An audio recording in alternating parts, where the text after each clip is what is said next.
Hello everyone. Module 3 তে আমরা শিখবো যে ক্যাপিটাল মার্কেট থেকে আপনি কি কি কিনতে পারবেন। অর্থাৎ যে কোনো মার্কেট বলতে আমরা কি বুঝি, যেখানে কোনো কিছু কেনা বেচা করা যায়। ঠিক তেমনি ক্যাপিটাল মার্কেট থেকে আপনি কি কিনতে পারবেন সেই জিনিসগুলো আমরা দেখবো আজকে মডিউল 3-তে। সো প্রথমে যদি বলি আমাদের এই মডিউলের লার্নিং অবজেক্টিভস গুলো কি কি, সেটা হলো ক্যাপিটাল মার্কেট থেকে আপনি কি কি কিনতে পারবেন, শেয়ার কি, বন্ড কি, ট্রেজারি বন্ড কি, কর্পোরেট বন্ড কি, বন্ড এবং শেয়ারের মধ্যে পার্থক্য কি, মিউচুয়াল ফান্ড কি। তো শুরু করা যায়। প্রথমে যদি বলি যে শেয়ার কি। শেয়ার হলো আপনি এমন একটি ইউনিট অফ ওনারশিপ যেখানে কোম্পানিতে আপনি একটা মালিকানা দাবি করতে পারবেন। ফর এক্সাম্পল, কোনো কোম্পানি যদি 100টি শেয়ার ছাড়ে, তার মানে সে 100 অংশ আহ, বিক্রি করতে চায়। ইট মিনস যে আপনি যদি সেখান থেকে একটি ইউনিট কিনেন, অর্থাৎ 100টি শেয়ারের মধ্যে একটি শেয়ার কিনেন, এর মানে হলো যে আপনি ওই কোম্পানির 100 ভাগের 1 ভাগের মালিক। সো কোম্পানি শেয়ার বলতে বোঝায় তার ইউনিট অফ ওনারশিপ, অর্থাৎ আপনার কতটুকু ওনারশিপ আছে সেটা বোঝা যাবে আপনি কতটুকু শেয়ার হোল্ড করেন। বর্তমানে বাংলাদেশে 354 প্লাস লিস্টেড কোম্পানি আছে, আরো কিছু কোম্পানি রিসেন্টলি লিস্টেড হয়েছে। তো এরপর যদি বলি বন্ড। বন্ডের ক্ষেত্রে কোম্পানি তার মালিকানা অংশ বিক্রি করে না। কোম্পানি বরঞ্চ একটি ঋণপত্র ইস্যু করে, সেই ঋণপত্র আপনি বা আমি ইনভেস্টর হিসেবে আমরা কিনতে পারি। সেক্ষেত্রে এটাকে আমরা বলি যে ওই কোম্পানির জন্য আমরা বড়োয়ার। অর্থাৎ আমরা নর্মালি শেয়ার কিনলে যেটা হয় যে শেয়ার কিনলে আমরা সেই কোম্পানির শেয়ার হোল্ডার, কিন্তু বন্ড কিনলে আমরা নর্মালি আমরা বড়োয়ার হয়ে যাই। সো এই ক্ষেত্রে যে জিনিসটা মনে রাখতে হবে, শেয়ারের ইনকামটা অর্থাৎ শেয়ারের ডিভিডেন্ড পাবেন কিনা এটা কিন্তু কোনো নিশ্চয়তা নেই। কিন্তু বন্ডের ক্ষেত্রে এটা একটা ফিক্সড ইনকাম, অর্থাৎ আপনাকে যে ইন্টারেস্ট রেট বলা হয়েছে সেই ইন্টারেস্ট রেট একটা সার্টেন টাইম পর পর দিয়েই যাবে যে পর্যন্ত বন্ডের মেয়াদ থাকবে। সো বন্ড হলো একটি সিকিউর একটা ইনস্ট্রুমেন্ট যেখানে আপনি আপনার রিটার্নটা অনেকটাই শিওর। কিন্তু শেয়ারের ক্ষেত্রে কিন্তু আপনার ভোলাটিলিটি আছে, অর্থাৎ কোম্পানির যদি প্রফিট হয় এবং কোম্পানি যদি ডিভিডেন্ড দেয়, তাহলে কিন্তু আপনি একমাত্র ডিভিডেন্ড পেতে পারবেন।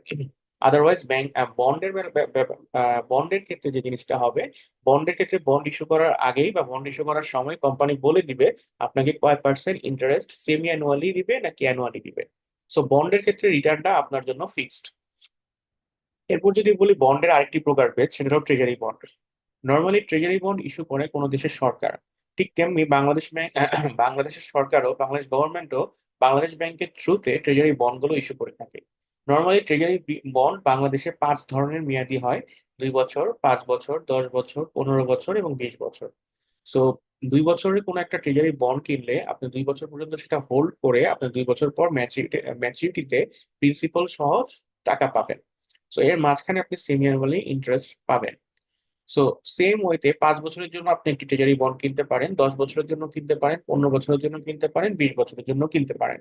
ট্রেজারি বন্ড গুলো নর্মালি অকশন হয় বাংলাদেশ ব্যাংকের মাধ্যমে। বাংলাদেশ ব্যাংক একটি অকশন ক্যালেন্ডার ডিক্লেয়ার করে, সেখানে নির্দিষ্ট সময় পর পর ট্রেজারি বন্ড গুলো কেনা বেচা করা হয়। নর্মালি আগে যে জিনিসটা হতো যে আগে ব্যাংক গুলোই সাধারণত অথবা নন ব্যাংক ফাইন্যান্সিয়াল ইনস্টিটিউশন গুলো ট্রেজারি বন্ড কিনতে পারতো। বাট বর্তমানে যে জিনিসটা হয়, বর্তমানে আপনি জেনারেল ইনভেস্টর যারা আছেন তারা ইচ্ছা করলে ঢাকা স্টক এক্সচেঞ্জ থেকে ট্রেজারি বন্ড কিনতে এবং বিক্রি করতে পারবেন। অর্থাৎ বর্তমানে বাংলাদেশের ট্রেজারি বন্ড গুলো ঢাকা স্টক এক্সচেঞ্জে লিস্টেড। সো আপনারা সেখান থেকে আপনারা বন্ড গুলো বাই অথবা সেল করতে পারবেন। সো এরপর যদি বলি কর্পোরেট বন্ড। কর্পোরেট বন্ড হলো ট্রেজারি বন্ডের মতোই, তবে ট্রেজারি বন্ড যেমন সরকার ইস্যু করে একটা ঋণপত্র হিসেবে, কর্পোরেট বন্ড ইস্যু করে কোন একটা কোম্পানি। সো কোন একটা কোম্পানি যখন একটা নির্দিষ্ট সময়ের জন্য ঋণপত্র ইস্যু করে সেটাকে আমরা বলি কর্পোরেট বন্ড। এই ক্ষেত্রে কোম্পানি নির্দিষ্ট সময় অন্তর অন্তর অন্তর, ফর এক্সাম্পল 6 মাস পর পর বা 1 বছর পর পর, একটি সার্টেন অ্যামাউন্ট অফ ইন্টারেস্ট যারা বিনিয়োগ করে অর্থাৎ যারা বড়োয়ার আছে, লেন্ডার আছে, সে লেন্ডারকে দিয়ে থাকে। সো কর্পোরেট বন্ডে এই জিনিসটাই যে কর্পোরেট বন্ডের ক্ষেত্রে কোম্পানি আহ কোন একটা ঋণপত্র ক্রয়ের জন্য আহ্বান জানায়। ফর এক্সাম্পল, কোম্পানি 500 কোটি টাকা ঋণপত্র আহ্বান জানিয়েছে, এই ক্ষেত্রে বিভিন্ন লটে ইনভেস্টররা বা লেন্ডাররা বিনিয়োগ করে থাকে। বর্তমানে বাংলাদেশে 14টি কর্পোরেট বন্ড লিস্টেড রয়েছে। এরপর যদি আমরা বলি যে স্টক আর বন্ড অর্থাৎ শেয়ার এবং বন্ডের মধ্যে পার্থক্য কি, প্রথমে যদি দেখি মিনিংটা। শেয়ার হলো একটা ইকুইটি ইনস্ট্রুমেন্ট, তার মানে এটা একটি মালিকানা অংশ। অন্যদিকে বন্ড হলো একটি ডেট ইনস্ট্রুমেন্ট, তার মানে এটা কোনো মালিকানা অংশ না, বরঞ্চ এটি একটি দীর্ঘমেয়াদী ঋণপত্র। অর্থাৎ একটা সার্টেন টাইম ঋণ হিসাবে আপনি দিচ্ছেন কোম্পানিকে। আপনার লাভ হলো এখানে ইন্টারেস্ট এবং একটা মেয়াদ শেষে প্রিন্সিপালটা ব্যাক পাবেন। তো রিটার্নের কথা যদি আমরা চিন্তা করি, শেয়ারের ক্ষেত্রে যে রিটার্নটা আমরা পাই সেটা সাধারণত ডিভিডেন্ড, অর্থাৎ নির্দিষ্ট বছর, এক বছর পর পর। আর বন্ডের ক্ষেত্রে আমরা যে রিটার্নটা পাই যেটা নাকি ফিক্সড, অর্থাৎ 5% হতে পারে, 6% হতে পারে, যেটা বন্ড ইস্যু করার সময় আপনাকে বলে দিবে, সেটাকে আমরা বলি ইন্টারেস্ট। রিটার্ন গ্যারান্টি, শেয়ারের ক্ষেত্রে কোনো রিটার্নের কোনো গ্যারান্টি নেই, কারণ কোম্পানি প্রফিট হলেই আপনাকে ডিভিডেন্ড দিতে পারবে, অর্থাৎ কোম্পানির পলিসি থাকলেই আপনি ডিভিডেন্ড পাবেন। আদারওয়াইজ বন্ডের ক্ষেত্রে কিন্তু এটা একদম সার্টিন যে আপনি আপনার ইন্টারেস্ট পেমেন্ট গুলো নির্দিষ্ট সময় পর পর 100% পাবেনই। কারণ বন্ড একটা ঋণপত্র, তো এখানে কোম্পানি আপনার কাছ থেকে ঋণ নিয়েছে, তো কোম্পানির লাভ হোক অথবা না হোক কোম্পানি ঋণের সুদ দিতে বাধ্য। আর অ্যাডিশনাল যে বেনিফিট আছে, শেয়ার হোল্ডার যদি আপনি হন তাহলে আপনি কোম্পানির যে কোনো গুরুত্বপূর্ণ সিদ্ধান্তে ভোটিং রাইটস পাবেন। অন্যদিকে আপনার বন্ডের ক্ষেত্রে আপনি কোনো ভোটিং রাইটস পাবেন না, বাট কোন একটা শেয়ার, কোন একটা কোম্পানি যদি লিকুইডেশনে চলে যায়, অর্থাৎ কোম্পানি যদি বন্ধ হয়ে যায়, এই ক্ষেত্রে বন্ডের পাওনা কোম্পানি শেয়ারের চেয়ে আগে পরিশোধ করে। তো আগে বন্ড হোল্ডার যারা আছে তারা সেই টাকাগুলো পাবে, তারপর হলো শেয়ার হোল্ডাররা পাবে। এরপর আরেকটা ক্যাপিটাল মার্কেট ইনস্ট্রুমেন্ট, সেটা হলো মিউচুয়াল ফান্ড।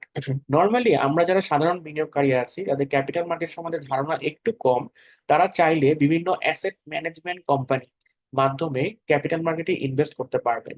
এই ক্ষেত্রে কোন শেয়ারটা কিনতে হবে বা কোন শেয়ারটা বিক্রি করতে হবে এই ব্যাপারে আপনার চিন্তা করার কোনো কারণ নেই। আপনি শুধুমাত্র আপনার ফান্ড তার অ্যাসেট ম্যানেজমেন্ট কোম্পানিতে ইনভেস্ট করবেন কিছু ইউনিটের বিনিময়ে। সেই কিছু ইউনিট, ফর এক্সাম্পল আপনি 10 টাকা করে ইউনিট কিনলেন, আর সে হয়তো আপনাকে 100 ইউনিট দিল 1,000 টাকা দিয়ে। সো আপনি 1,000 টাকা দিয়ে তাকে 1,000 টাকা দিলেন, সে আপনাকে 100 ইউনিট আপনার বিও অ্যাকাউন্টে দিয়ে দিবে।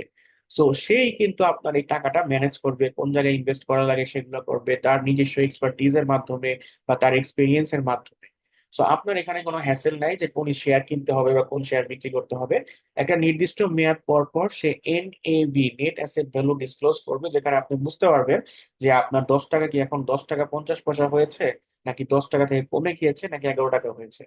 সো নর্মালি মিউচুয়াল ফান্ডে যে জিনিসটা হয়, অ্যাসেট ম্যানেজমেন্ট কোম্পানি যেসব ইনভেস্টররা টাকা, আই মিন ডেইলি ট্রেড করে না, বা যেসব ইনভেস্টররা চায় না যে আমি কখন কিনবো বা কখন সেল করব এই হ্যাসেল নিতে, সেসব ইনভেস্টরের কাছ থেকে টাকাগুলো পুল করে তারা নিজস্ব এক্সপার্টিজ এবং এক্সপিরিয়েন্সের মাধ্যমে ক্যাপিটাল মার্কেট এবং বিভিন্ন ধরনের ক্যাপিটাল মার্কেটে বিভিন্ন ধরনের ইনস্ট্রুমেন্ট যেমন বন্ড, শেয়ার বা অন্যান্য সিকিউরিটিজে ইনভেস্ট করে। দেন ইনভেস্ট করার পর একটা সার্টেন টাইমের পরে যে প্রফিট গুলো তারা জেনারেট করে, সেই প্রফিট থেকে যার ইউনিট হোল্ডার যারা আছে, অর্থাৎ যাদের কাছ থেকে টাকা নিয়েছিল, তাদের কাছে টাকাটা ডিস্ট্রিবিউট করে। সো মডিউল 3-তে আমরা দেখলাম যে ক্যাপিটাল মার্কেটে কি কি ট্রেড করা হয়, অর্থাৎ কি কি জিনিস আপনি কিনতে পারবেন। আমরা যদি দেখি এই মডিউলে আমরা কি কি শিখেছি, সেটা হলো ক্যাপিটাল মার্কেট থেকে আপনি কি কি কিনতে পারবেন, শেয়ার কি, বন্ড কি, ট্রেজারি বন্ড কি, কর্পোরেট বন্ড কি, বন্ড এবং শেয়ারের মধ্যে পার্থক্য কি, এবং মিউচুয়াল ফান্ড কি। ধন্যবাদ সবাইকে।